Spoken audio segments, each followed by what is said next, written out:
Good morning girls. आज हम बात करेंगे फर्स्ट चैप्टर में टर्मिनोलॉजी ऑफ अकाउंटिंग, यानी लेखांकन की शब्दावली, है ना। अब इसमें अलग अलग शब्द होते हैं जिसके कहीं कहीं पर कुछ अर्थ अलग होते हैं, तो इसकी कुछ एक टर्मिनोलॉजीज दे रखी है आपको। जैसे इंग्लिश में कुछ वर्ड्स होते हैं उनका मीनिंग होता है, उसी तरीके से बिजनेस की भी कुछ एक टर्मिनोलॉजी होती है जो आपको जानना ज़रूरी है। सबसे पहले हम बात करेंगे बिजनेस, ठीक है। अब बिज़नेस क्या होता है? बिज़नेस जो है वो कहलाता है जिसमें हमारा कोई लीगल काम हो, है ना। लीगल काम इन्हें जिसमें वैधानिक कार्य हो और जो आय या लाभ प्राप्त करने के उद्देश्य से किया जाता है, ठीक है। उसको हम क्या कहते हैं? व्यवसाय कहते हैं या बिजनेस कहते हैं। इसके अंतर्गत व्यापार में आप उत्पादन का कार्य कर सकते हो या वस्तुओं का क्रय विक्रय कर सकते हो या बैंकिंग का कोई काम कर सकते हो, ये इंश्योरेंस है या आपका कोई ट्रांसपोर्ट का बिज़नेस है, तो ये सारे बिज़नेस इसके अंतर्गत आएंगे। इसके अलावा भी बहुत सारे बिज़नेस हैं जो इसके अंतर्गत आ सकते हैं। फिर हम व्यापार की बात करेंगे या ट्रेड या व्यापार। अब लाभ कमाने के उद्देश्य से जब भी हम वस्तुओं का सिर्फ क्रय विक्रय करते हैं, है ना, जिसमें हम किसी भी प्रकार का उत्पादन नहीं कर रहे हैं, सिर्फ क्या कर रहे हैं, हम ओनली ट्रेडिंग कर रहे हैं। ट्रेडिंग करना यानी क्या कहलाता है? सिर्फ वस्तुओं को खरीदना और बेचना, मतलब परचेसिंग और सेलिंग। तो इसको हम क्या कहेंगे? ट्रेड। इसके बाद है नेक्स्ट प्रोफेशन, ठीक है। अब हमको इनकम अर्जित करने के लिए या हमको इनकम अर्न करने के लिए अगर हम कोई ऐसा काम करते हैं जिसमें हमको किसी प्रकार का कोई एजुकेशन या फिर हमको एक्स्ट्रा नॉलेज लेने की ज़रूरत हो या एक्स्ट्रा क्वालिफ़िकेशन की ज़रूरत हो, तो उसको हम क्या कहते हैं? प्रोफेशन, है ना। जैसे डॉक्टर हैं, डॉक्टरी एक प्रोफेशन कहलाता है। एडवोकेट है ना। टीचर्स हैं, टीचर्स प्रोफेशन में क्यों आता है? क्योंकि उसके लिए भी आपको एक डिग्री लेनी होती है, उसके बाद ही आप काम कर सकते हो। इंजीनियरिंग की डिग्री हुई, ये सारे आपको प्रोफेशन के अंतर्गत आते हैं। इसके बाद नेक्स्ट है बिजनेस ट्रांजैक्शंस, यानी व्यावसायिक सौदे। अब व्यावसायिक सौदे क्या होते हैं? जब दो पक्ष हों, है ना, एक खरीदार होगा तो एक बेचने वाला होगा, मतलब एक क्रय करने वाला और विक्रय करने वाला। दोनों पक्षों के मध्य या दोनों पक्षों के बीच में मुद्रा, है ना, पैसे या माल या सेवा का कोई भी किसी भी प्रकार का सौदा होता है तो उसको हम क्या कहते हैं? लेन देन कहते हैं, है ना। अब ये लेन देन कैसे हो सकते हैं? 3 प्रकार के हो सकते हैं जो कि हमारे यहाँ अभी हाल फिलहाल में प्रचलित है, या जो कि हम कह सकते हैं कि अभी फ़िलहाल में ये ट्रेडिशन में है। सबसे पहला है कैश ट्रांजैक्शंस या नकद व्यवहार। कैश ट्रांजैक्शन क्या होते हैं कि हम किसी भी काम की डीलिंग जो कर रहे हैं हम कैश से कर रहे हैं, है ना, या फिर बैंक से कर रहे हैं। तो ये सारे ट्रांजैक्शन कैश या बैंक के जो होते हैं वो क्या कहलाएंगे? नगद व्यवहार, मतलब जिसमें हम पैसा देके तुरंत माल खरीद रहे हैं या बेच रहे हैं, ये नकद व्यवहार में आता है।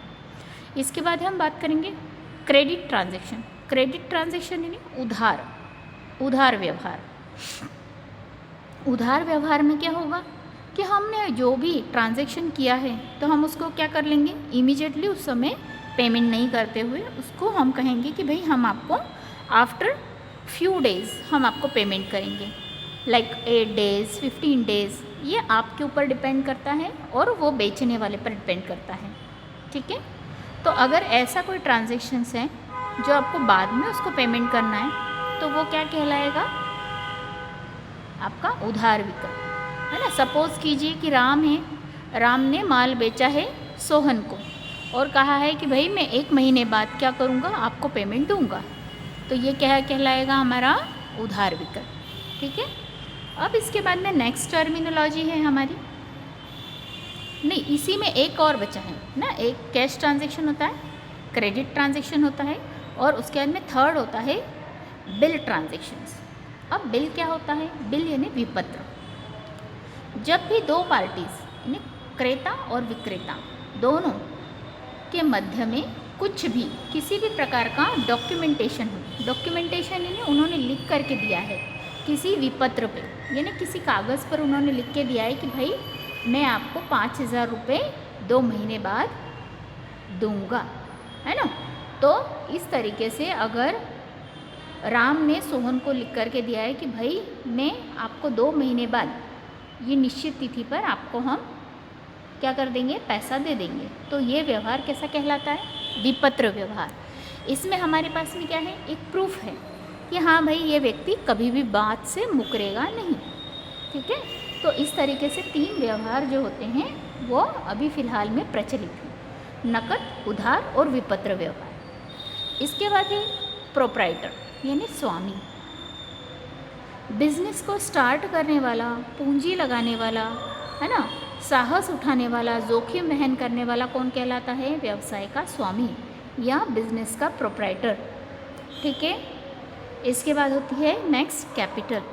कैपिटल क्या होती है, कैपिटल जो बिजनेसमैन अपने बिजनेस में लगाता है, चाहे वो मनी हो, है ना, चाहे उसमें आपने कोई स्टॉक लिया है, इंक्लूड किया है, या फिर आपने और भी अलग तरीके से उसमें कुछ मनी लगाई है ना, चाहे उसमें आपने मशीन्स लाई हों, तो ये सारी चीज़ें ही आपकी क्या कहलाएगी, पूंजी कहलाएगी। ज़रूरी नहीं कि सिर्फ कैश ही आपकी कैपिटल कहलाएगी। उस समय अगर आपने संपत्ति से, कोई अन्य संपत्ति से भी बिजनेस शुरू किया है तो वो भी आपकी क्या कहलाएगी, कैपिटल कहलाएगी। फिर बात करेंगे हम ड्राइंग्स की। ठीक है, अब ड्राइंग्स क्या होता है, ड्राइंग्स होती है आहरण। ठीक है, ड्राइंग यानी हमारी वो जो हम ड्रॉ करते हैं ड्राइंग, वो नहीं। यहाँ पे ड्राइंग का मतलब होता है कि बिजनेसमैन जो भी अपने पर्सनल यूज़ के लिए कैश या गुड्स यूटिलाइज करता है उसको हम क्या कहते हैं, आहरण, ड्राइंग या पर्सनल एक्सपेंसेस। ठीक है, और इससे हमारी कैपिटल क्या हो जाती है, रिड्यूस हो जाती है। सपोज़ कीजिए आपकी 1 लाख की कैपिटल है, उससे आपने क्या किया है, बिज़नेस स्टार्ट किया है, और सपोज़ कीजिए आपको इमरजेंसी में 10,000 रुपीज़ की ज़रूरत पड़ गई, तो निश्चित सी बात है आप 10,000 रुपये अगर बिज़नेस से ले लेते हैं तो क्या होगा, 10,000 रुपये से आपकी पूंजी कम हो जाएगी। आपकी कैपिटल कितने हज़ार रुपये की बचेगी, 90,000 रुपये की। ठीक है, अब इसके बाद नेक्स्ट है हमारा गुड्स। गुड्स यानी क्या होता है, माल। माल यानी जब भी हम परचेसिंग और सेलिंग का काम करते हैं बिजनेस में, तो उसमें हमारे पास रॉ मटेरियल होता है या वर्क इन प्रोग्रेस होता है। अर्धनिर्मित माल कहा जाता है वर्क इन प्रोग्रेस को, या फिर फिनिश गुड्स जो तैयार माल होता है। तो इस तरीके के अंतर्गत जो माल आता है ये सारा हमारा क्या कहलाएगा, माल कहलाएगा। चाहे वो क्रय किया हो, विक्रय किया हो, क्रय वापसी हो या विक्रय वापसी हो। ठीक है, अब हम नेक्स्ट टर्मिनोलॉजी की तरफ चलते हैं, तो क्या है, परचेस। परचेस का मतलब क्या होता है, जब व्यापारी विक्रय करने के उद्देश्य से कोई माल खरीदता है तो वो क्या कहलाएगा, क्रय। ये कच्ची सामग्री भी हो सकती है, मतलब रॉ मटेरियल भी हो सकता है, या फिनिश गुड्स भी हो सकता है ना, कुछ भी हो सकता है। जैसे आप लोगों ने बहुत जगह देखा होगा, शॉपकीपर्स माल बाहर से थोक मार्केट से ला करके बेचते हैं, रिटेलर्स, है ना। तो वो ज़रूरी नहीं कि प्रोडक्शन कर रहे हैं, पर आप प्रोडक्शन करके भी माल को सोल्ड आउट कर सकते हो, सेल आउट कर सकते हो, और नहीं तो आप क्या कर सकते हो, डायरेक्ट भी बेच सकते हो। फिर है विक्रय। विक्रय क्या होता है, अगर प्रॉफिट अर्न करने के मोटिव से अगर आपने कोई भी गुड्स परचेस किया है तो वो क्या कहलाएगा, सॉरी, है ना, आपने अगर प्रॉफिट अर्न करने के मोटिव से अगर कोई माल या परचेस करके उसको बेचने के लिए आपने बेचा है तो उसको क्या कहा जाएगा, विक्रय, है ना। या लाभ कमाने के उद्देश्य से आप किसी भी सामान को बेच रहे हैं तो वो क्या कहलाएगा, विक्रय। जैसे नकद माल बेचने को नकद विक्रय कहते हैं, तो उधार माल बेचने को क्रेडिट सेल्स कहा जाता है ना। अगर नकद विक्रय को हम कैश सेल्स कहेंगे तो क्रेडिट यानी उधार विक्रय। अब इसके बाद हम बात करेंगे परचेस रिटर्न। अब परचेस रिटर्न क्या करता है, परचेस रिटर्न इन्हें क्रय किए गए माल में से अगर कोई भी माल हमने वापस कर दिया है, सपोज़ कीजिए आपने कोई ड्रेस खरीदी है ना, आपके यहाँ कुछ भी प्रोग्राम है है ना। सपोज़ कीजिए आपकी सिस्टर की शादी है और आपके यहाँ आपने 5-7 ड्रेसेस एक शॉपकीपर से ख़रीदी, गलती से उसमें क्या आ गया, कुछ डिफेक्ट आ गया, तो आपने जो ड्रेस रिटर्न की है तो वो क्या कहलाएगी, क्रय वापसी, क्योंकि आपने खरीद कर उसको वापस किया है, तो इसलिए उसको क्या कहा जाएगा, क्रय वापसी या परचेस रिटर्न। अब बात करेंगे हम सेल्स रिटर्न की। सेल्स रिटर्न क्या होता है, जब भी हम किसी व्यक्ति को माल बेचते हैं पर किसी कारण से वो व्यक्ति उस माल को हमें फिर से रिटर्न कर देता है, तो वो क्या कहलाएगा, सेल्स रिटर्न, यानी विक्रय वापसी। विक्रय करने के बाद वो वापस लौट करके सामान आ रहा है तो उसको क्या कहा जाएगा, विक्रय वापसी। इसके बाद हम बात करेंगे नेक्स्ट, स्टॉक। स्टॉक यानी रहतिया या स्कंद। अब आपको सभी को पता है कि हम जब माल खरीदते हैं तो ज़रूरी है कि सारा माल बिक जाता है हमारे पास, कुछ स्टॉक भी बचता है, मतलब अनसोल्ड गुड्स, बिना बिका हुआ माल होता है उसको हम क्या कहते हैं, अनसोल्ड गुड्स या क्लोजिंग स्टॉक, उसको कहा जाता है अंतिम रहतिया, है ना। और जब हमारे साल की नव वर्ष की शुरुआत होगी तो ये अंतिम रहतिया क्या बन जाएगा, प्रारंभिक रहतिया, मतलब ओपनिंग स्टॉक, ठीक है। अब इसके बाद हम बात करेंगे असेट्स। असेट्स क्या होती हैं, संपत्तियाँ, है ना। अब संपत्तियाँ कैसी होती हैं हमारे बिजनेस में, संपत्तियाँ हमारे पास में दो प्रकार की होती हैं, एक स्थायी संपत्ति होती है और एक चालू संपत्ति होती है या करंट असेट्स, फिक्स असेट्स या करंट असेट्स। अब फिक्स असेट्स कौन कौन सी होती है, जो हमारे पास स्थायी रूप से लंबे समय तक, यानी लंबे जीवन काल के लिए रहती है ना, जिसको हमको सिर्फ एक बार खरीदना होता है और उसका हम यूज़ बार बार कर सकते हैं, है? जैसे लैंड है, बिल्डिंग है, मतलब भूमि है, भवन है, फर्नीचर है ना, फिर आपके पास मोटर व्हीकल्स हैं, है ना। ये सारी चीज़ें किस में आती हैं, कैपिटल असेट्स में आती हैं, पूंजीगत संपत्तियाँ, और यही क्या कहलाएंगी, स्थायी संपत्तियाँ कहलाएंगी। अब चालू संपत्ति या करंट असेट्स की बात करें तो ये क्या होती हैं, जो स्थायी व्यापार में नहीं रहती हैं, ठीक है। जैसे रोकड़, है ना, कैश, कैश हमारे पास में हमेशा क्या होता है, चेंज होता रहता है। हमारा स्टॉक है, हमारे डेटर्स हैं या हमारे बिल्स रिसीवेबल्स हैं ना, बैंक में हमारा पैसा जो जमा है वो है, और हमारे पास में अन्य व्यापारिक वस्तु या हमारे पास में कोई भी एक गुड्स है जो हमारा ट्रेड गुड्स है, ये सारी चीज़ें हमारी क्या कहलाएगी, असेट्स के अंतर्गत आएगी, ठीक है। अब नेक्स्ट हमारी टर्मिनोलॉजी है दायित्व, लाइबिलिटीज़। लाइबिलिटीज़ जो है क्या होती है, हमारी दायित्व होती है, जो राशि हमको किसी को चुकानी होती है, जो व्यापार पर दायित्व होता है उसको क्या कहा जाता है, दायित्व या देयताएं कहा जाता है। अब ये दायित्व और देयताएं भी कैसी होती हैं, दो प्रकार की होती हैं। सबसे पहला होता है दीर्घकालीन दायित्व या लॉन्ग टर्म लाइबिलिटीज़, ठीक है। लॉन्ग टर्म लाइबिलिटीज़ जो होती हैं,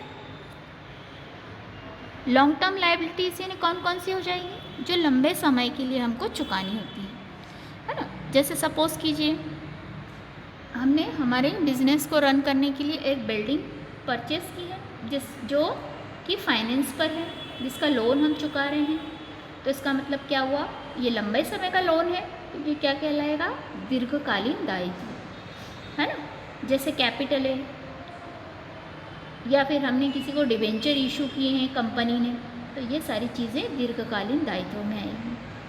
फिर है अल्पकालीन दायित्व या करंट लाइबिलिटीज़। अब करंट लाइबिलिटीज़ कौन सी होती है, जो कि are those which are payable within 1 year, only 1 year के अंदर अंदर हम उसको क्या करते हैं, पे आउट कर देते हैं। फॉर एग्ज़ाम्पल क्रेडिटर्स हैं हमारे, कुछ सप्लायर्स हैं जिन्होंने हमको माल सप्लाई किया है, उनको हमको जल्दी पेमेंट करना होता है, वो बहुत सालों तक नहीं रुक सकते हैं। बैंक ओवरड्राफ्ट है ना, जो भी बैंक से हम एक्स्ट्रा पैसा लेते हैं, बैंक ओवरड्राफ्ट का मतलब होता है कि जो भी पैसा हमने एक्स्ट्रा लिया है। करंट अकाउंट होता है, ये बिजनेसमैनों को मिलती है सुविधा, बिजनेसमैन होते हैं उनको एक सुविधा मिलती है करंट अकाउंट की, ठीक है। करंट अकाउंट में क्या रहता है उनका कि अगर उनकी लिमिट है 1 लाख रुपए की और उनके अकाउंट में 0 रुपये भी हों तो भी वो 1 लाख रुपए क्या कर सकते हैं, बैंक से निकाल सकते हैं। मतलब ये एक प्रकार की क्रेडिट फैसिलिटी मिलती है बिजनेसमैन को। ठीक है, तो इसमें क्या है, बैंक ब्याज लगाता है और एक पर्टिकुलर टाइम के बाद में आपको उसको पेमेंट करना ही होता है। तो ये होता है बैंक ओवरड्राफ्ट। ठीक है, अब इसके बाद हम बात करेंगे नेक्स्ट रेवेन्यू। रेवेन्यू या फिर आगम। आगम ऐसी राशि होती है जिसमें माल या सेवाओं के विक्रय को हम नियमित रूप से हमको प्राप्त होती रहती है। जैसे सपोज़ कीजिए कि मेरा बिजनेस चल रहा है, तो मैंने अपनी 2 शॉप है, एक शॉप को मैंने रेंट पर दे रखा है, तो उसमें मुझे क्या होगा, रेंट हमेशा आता रहेगा, हर महीने आएगा, है ना। इसके अलावा मैंने कुछ एफडी करके रखी तो उसका इंटरेस्ट मुझे मिलेगा। कहीं पर मैं जाती हूँ वहाँ से मुझे कमीशन मिलेगा, है ना। फिर उसके बाद में मुझे डिस्काउंट हमेशा मिलता ही रहेगा क्योंकि मैं बिज़नेस करती हूँ। और अगर मेरे कहीं के शेयर खरीदे हुए हैं तो उस पर मुझे लाभांश भी मिलेगा। तो ये सारी चीज़ें जो हमको नियमित तौर पर मिलती है उनको हम क्या कहते हैं, आगम। अब एक्सपेंसेस यानी क्या होते हैं, व्यय, है ना। अब व्यय कौन कौन से होते हैं, जो हम माल वस्तुओं और सेवाओं के उत्पादन में जो लागत आती है उसको हम व्यय कहते हैं, है ना। जैसे सपोज़ कीजिए हमारी फैक्ट्री है जिसमें हमको क्या लगेगा, लेबर भी लगेगी, है ना, वेजेस देना होगा हमको, कैरेज लगेगा, हमको गाड़ी भाड़ा चुकाना होगा, या हमने रेल से अगर कोई ट्रेन के थ्रू हम कुछ मंगवा रहे हैं सामान तो हमको रेल भाड़ा भी लगेगा, है ना। अगर हमारे पास कुछ लोग काम करते हैं तो उनको हमको क्या करना होगा, सैलरी देनी होगी, है ना। तो इस तरीके के बहुत सारे खर्च होते हैं, जैसे इंश्योरेंस हैं, एडवर्टीज़मेंट का एक्सपेंसेस हैं। तो ये सारे खर्चे क्या कहलाएंगे हमारे, इसमें इनको व्यय कहा जाता है। ठीक है, इसके बाद है एक्सपेंडिचर। एक्सपेंडिचर, इसके बाद हम बात करेंगे एक्सपेंडिचर। अब एक्सपेंडिचर यानी क्या होते हैं, खर्च। अब खर्च क्या होते हैं, आपने कहा तो व्यय भी तो है। तो व्यय क्या होते हैं, जो हमको कॉस्ट को बढ़ाते हैं वो हमारे क्या कहलाएंगे, हमारे एक्सपेंसेस या व्यय कहलाएंगे। खर्च हमारी वो राशि होती है जो हमारी बिजनेस की प्रॉफिट अर्निंग की कैपेसिटी को क्या करती है, इंक्रीज़ करती हैं। तो वो चीज़ें क्या कहलाएंगी हमारी, वो हमारे एक्सपेंडिचर या खर्च कहलाएंगे। ये खर्च हमारी लंबी अवधि की प्रकृति के होते हैं, मतलब ये खर्च हमें लंबे समय तक काम देते हैं। जैसे मैं आपको एक एग्जांपल देती हूँ, आप लोग पेप्सी, लिम्का इनकी ऐड देखते हो, है ना। तो उसमें जब जो भी कोई एक्टर होता है उसको लमसम अमाउंट दिया जाता है ना। तो जब लमसम अमाउंट दिया जाता है तो क्या एक बार में हम उसको पूरा खर्च शो कर देंगे क्या उतना हमारी कॉस्ट कवर हो जाएगी क्या, नहीं। तो ऐसे में हम क्या करते हैं, ये खर्च को हम जो लंबे समय तक हमको प्रॉफिट देंगे, क्योंकि एक बार जो ऐड शूट हो जाती है वो क्या होती है 5-7 सालों तक वही की वही चलती रहती हैं। तो हमको क्या करना पड़ता है, एक ही बार खर्च करना पड़ता है। तो ये क्या कहलाते हैं, ये हमारे बिजनेस का क्या है, लाभ या प्रॉफिट अर्निंग की कैपेसिटी को क्या करते जाएंगे, हमेशा बढ़ाते जाएंगे। तो इसको हम क्या कहते हैं, एक्सपेंडिचर कहते हैं। ठीक है, अब हम आगे बढ़ते हैं। फिर है इनकम। इनकम यानी क्या होता है, आय। ये आय वो राशि होती है जो कि हमको व्यापार में जो पूंजी हमने लगाई है उस पर जो भी वृद्धि हो, है ना, तो उसको हम क्या कहते हैं, आय। जैसे सपोज़ कीजिए हमने 25,000 रुपये से कोई बिज़नेस शुरू किया, है ना, और उसमें हमने क्या किया, 12,000 रुपये हमने खर्च किए, है ना। मतलब 25,000 रुपये की हमारी कोई वस्तु थी, उसमें से हमने 12,000 रुपये खर्च किए, तो 13,000 रुपये क्या होगी, हमारी एक आय हो जाएगी या प्रॉफिट हो जाएगा, है ना। अब है अगर हम हानि की बात करें, जैसे सपोज़ कीजिए, इसके लिए मैं एक एग्जांपल और दे देती हूँ। जैसे आप कोई 5 रुपये का पेन लेकर आए हैं और सपोज़ कीजिए आपके फ्रेंड को आपने उसको 6 रुपये में दे दिया है, तो वो 1 रुपया जो है वो आपका क्या कहलाएगा, प्रॉफिट, है ना। अब हानि की अगर हम बात करें तो जब भी हम जो भी पैसा लगाते हैं, ठीक है, और उसके बाद में उससे हमको उतनी पूंजी नहीं मिलती है, उससे कम मिलती है ना। सपोज़ कीजिए आपने 5 रुपये का पेन खरीदा पर आपके फ्रेंड ने कहा कि नहीं नहीं भाई मुझे तो तू उसको 2 रुपये में दे दे। क्या मेरे को नहीं पता, मुझे तो 2 रुपये में चाहिए। तो क्या हो गया यहाँ पे 3 रुपये का आपका नुकसान हो गया। कभी कभी हमको क्या होता है, ये नुकसान ऐसे भी हो जाता है कि आपका पेन शायद गिर गया, है ना, जैसे बिजनेस में चोरी हो जाना, आग लग जाना या बाढ़ की वजह से नुकसान होना, तो ये सारी असामान्य हानि कहलाती है, मतलब एबनॉर्मल लॉस। ठीक है, इसके बाद में हम बात करेंगे लाभ की। लाभ यानी क्या होता है, गेन। ठीक है, अगर गेन की अगर हम बात करें तो सपोज़ कीजिए कि हमने 1,50,000 रुपये मूल्य की कोई संपत्ति खरीदी है और उसको हमने 2 लाख रुपए में बेच दिया, तो क्या हो जाएगा, हमको 50,000 रुपये जो मिलेंगे वो क्या कहलाएंगे, हमारे गेन कहलाएगा या फिर लाभ कहलाएगा। ठीक है, इसके बाद नेक्स्ट है हमारा टॉपिक, नेक्स्ट टर्मिनोलॉजी है हमारी कॉस्ट। अब कॉस्ट क्या होती है, कॉस्ट यानी लागत। इसमें रॉ मटेरियल है, ये लेबर है। ठीक है, तो ये सारी चीज़ें क्या कहलाती हैं, हमारी कॉस्ट, है ना, जिसमें प्रत्यक्ष व्यय हैं, अप्रत्यक्ष व्यय हैं। प्रत्यक्ष यानी डायरेक्ट उस वस्तु पर लग रहे हैं और अप्रत्यक्ष यानी हमको अलग तरीके से उस पर खर्च करना पड़ रहा है, जैसे गाड़ी भाड़ा देना, है ना, उसके लिए हमको सामान है, हमारे पास में ऑफिस है तो ऑफिस में रहने वाले लोग, उनकी सैलरी है, तो ये सारी चीज़ें हमारी किस में आ जाएंगी, लागत में। फिर अगर हम कहें नेक्स्ट है कटौती, डिस्काउंट, छूट या बट्टा, या उसको इंग्लिश में अगर हम कहें तो डिस्काउंट। अब डिस्काउंट है तो डिस्काउंट हमारे पास में जब भी ग्राहकों को कोई बिजनेसमैन छूट देता है या उसके पैसों में कमी कर देता है ना, जैसे 100 रुपये की चीज़ है पर आपने कहा कि नहीं नहीं भैया इसको तो आप क्या कीजिए 95 में दीजिए, है ना, तो वो 5 रुपये क्या कहलाएगा, वो डिस्काउंट। मतलब व्यापारी ने क्या किया है, ग्राहक को वो 5 रुपये डिस्काउंट दिया है। अब डिस्काउंट या हमारा बट्टा जो होता है वो 2 प्रकार के होते हैं। पहला होता है ट्रेड डिस्काउंट और दूसरा होता है कैश डिस्काउंट। ट्रेड डिस्काउंट यानी व्यापारिक बट्टा। ये व्यापारिक बट्टा जो होता है अंकित मूल्य पर रियायत के रूप में दिया जाता है, पर इस बट्टे को हम पुस्तकों में लेखा नहीं करते हैं, है ना, इसको शुद्ध मूल्य में से घटाकर लिखा जाता है। ठीक है, जैसे अगर हमें 10,000 का माल हमने खरीदा है 10% व्यापारिक बट्टे से या 10% ट्रेड डिस्काउंट पे, तो हमने 10,000 का माल 10% पे खरीदा है, यानी कितने का खरीदा है, 9,000 का। ठीक है, तो इसको बोलते हैं व्यापारिक बट्टा या ट्रेड डिस्काउंट। अब कैश डिस्काउंट ऑब्वियसली समझ में आ रहा है, कैश डिस्काउंट है ये। जब भी कोई व्यक्ति हमको जल्दी पेमेंट कर देता है तो उस पर हमको उसको रियायत जो मिलती है उसको नकद बट्टा या कैश डिस्काउंट कहा जाता है। अगर हमने कहा कि नहीं भाई देखिए अगर आप जल्दी से पेमेंट कर देते हैं 8 दिन के अंदर अंदर तो आपको क्या मिलेगा, डिस्काउंट मिलेगा। जैसे आप लोगों को फीस में डिस्काउंट मिला है ना, तो ये सारी चीज़ें क्या कहलाएंगी, कैश डिस्काउंट कहलाएगी।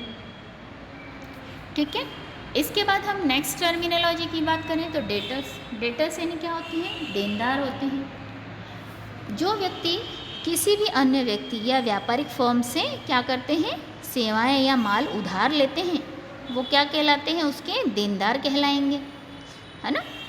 तो इनको अधमर्ण भी कहा जाता है हिंदी में, है ना, या फिर देनदार या ऋणी भी कहा जाता है। अब वो व्यक्ति जिन्होंने हमसे उधार सुविधाएं ली हैं तो उनको क्या करना होगा, हमको पैसे चुकाना होगा, तो वो हमारे क्या कहलाएंगे, लेनदार कहलाएंगे, है ना, या उत्मर्ण। अगर हिंदी में अगर हम कहें तो इनको उत्मर्ण या लेनदार भी कहा जाता है, या इंग्लिश में कहें तो क्रेडिटर्स। ठीक है, इसके बाद है हमारे पास में नेक्स्ट टर्मिनोलॉजी है रिसीवेबल्स। रिसीवेबल्स यानी प्राप्य। अब हमको जो चीज़ें व्यवसाय से संबंधित ऐसी राशि जो हमको मिली है ना, उधार, जो माल की उधार बिक्री के बाद में हमको मिली है ना, सपोज़ कीजिए हमको देनदारों ने पैसा चुकाया है तो वो क्या कहलाएगा, हमारा रिसीवेबल्स कहलाएगा। सपोज़ कीजिए हमको किसी भी बिल का पेमेंट हुआ है ना, हमने बात की थी कैश ट्रांजैक्शन, क्रेडिट ट्रांजैक्शन या फिर बिल्स ट्रांजैक्शन। तो बिल ट्रांजैक्शन के थ्रू हमारे अगर कोई पैसा मिला है तो उसको हम क्या कहेंगे, रिसीवेबल्स कहेंगे। पेबल्स वो राशि है जो भविष्य हमने व्यापारियों को चुकानी है, तो वो क्या कहलाएगा, पेबल्स कहलाएगा। मतलब हमको व्यापार उधार क्रय हुआ है उसको हमको चुकाना है, तो वो क्या कहलाएगा, पेबल्स कहलाएगा। फिर है deferred revenue expenditure.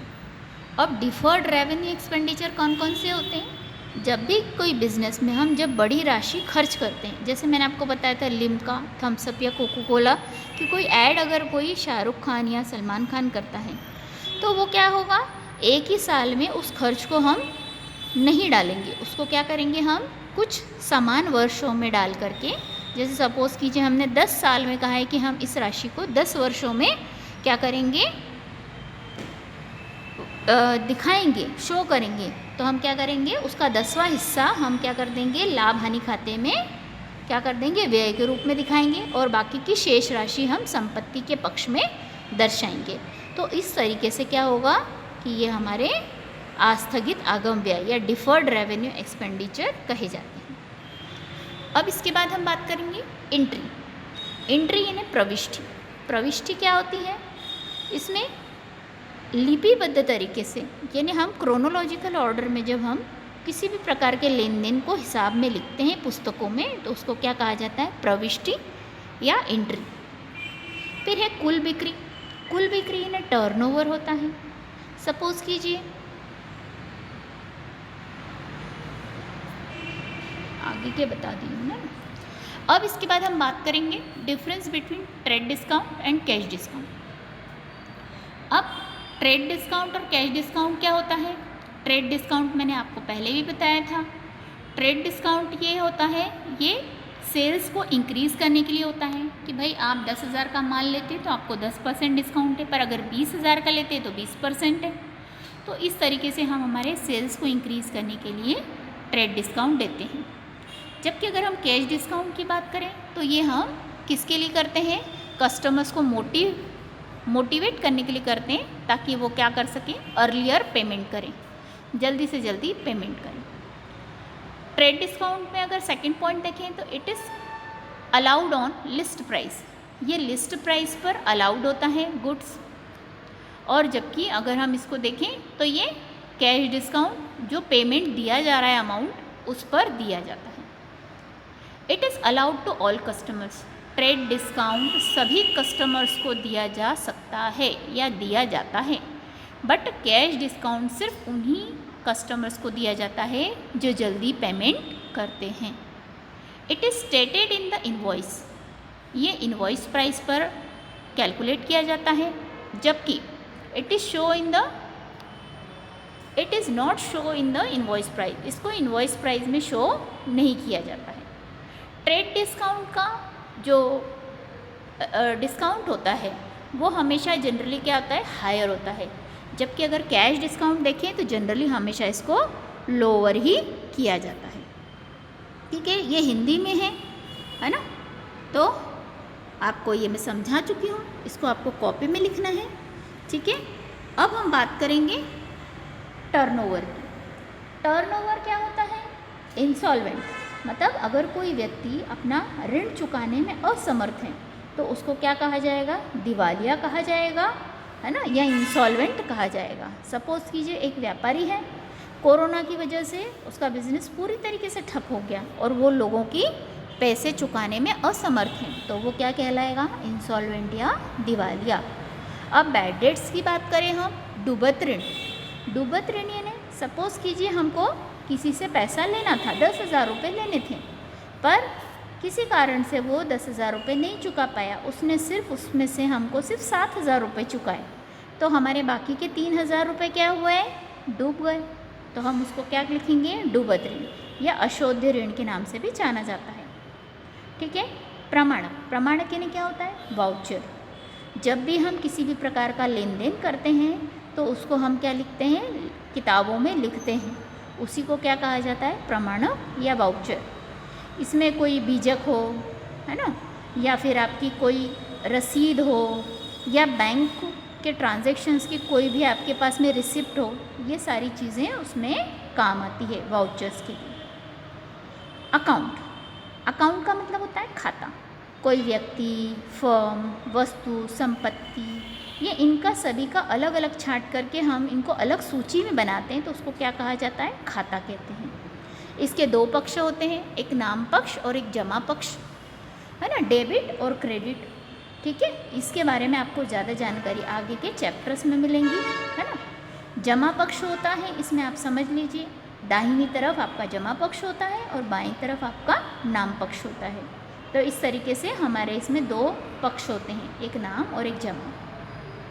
Financial events, है ना, अब इसमें हमारे फाइनेंशियल इवेंट्स होते हैं, वित्तीय घटनाएं, जब हम किसी प्रकार की संपत्ति को खरीदते हैं, बेचते हैं, है ना, या माल खरीद रहे हैं, बेच रहे हैं, है ना, या संपत्तियों के मूल्य में ह्रास हो रहा है ना। जैसे आपने कोई स्कूटर खरीदा है, सपोज़ कीजिए आपके पापा ने, है ना, तो क्या उसकी प्राइस उतनी ही रहेगी क्या? जब बेचने जाएंगे तब कम हो जाएगी ना कीमत, तो उसको क्या कहा जाता है? मूल्यह्रास कहा जाता है।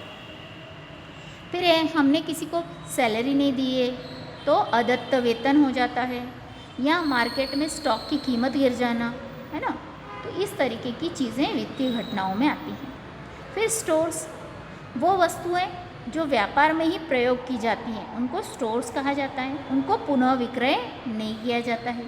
जैसे कारखाने में कोयला है ना, कोल है, या आपको और कोई किसी भी प्रकार की सामग्री लग रही है ना, जो आपके प्रोडक्शन में काम कर रही है, ऑयल है ना, इस तरीके की, या मशीनों को प्रॉपर मेंटेनेंस के लिए आपको टूल्स लग रहे हैं, तो ये सारी चीज़ें स्टोर्स में शामिल होगी। देन है कमीशन। अब कमीशन क्या होता है? जब भी किसी प्रकार का कार्य कोई एजेंट करता है उसको हम उसके बदले कुछ कमीशन देते हैं, तो उसको क्या कहा जाता है? कमीशन कहा जाता है या वेतन कहा जाता है। रेवेन्यू या आगमगत, ये वो व्यवहार होते हैं जो हमेशा हमको मिलते रहते हैं, जैसे क्रय विक्रय है, ब्याज है, कमीशन है, बट्टा है ना, ये सारी चीज़ें हमारे पूरे वित्तीय वर्ष में चलती रहती हैं, तो इनको आगमगत मदें कहा जाता है। फिर है पूंजीगत मदें। पूंजीगत मदें वो होती है जिसमें हम भूमि, भवन, फर्नीचर, ऐसी लंबे समय तक इस्तेमाल होने वाली स्थायी संपत्तियों की मदें होती हैं, तो इनको पूंजीगत मदें कहा जाता है। अब फर्म क्या होती है? सामान्य तौर पर फर्म जो है साझेदारी स्थापित करने के लिए व्यापारिक व्यावसायिक कार्य करती है, तो वो क्या कहलाएगी? फर्म कहलाएगी। अब इसमें दो प्रकार के स्टॉक होते हैं। लाइफ स्टॉक, लाइफ स्टॉक आपको सभी को पता है, जो एनिमल्स यूज़ किए जाते हैं उनको लाइफ स्टॉक कहा जाता है। जैसे आपके पास गाय, बैल, भैंस, घोड़े, ऊँट हैं तो, है ना।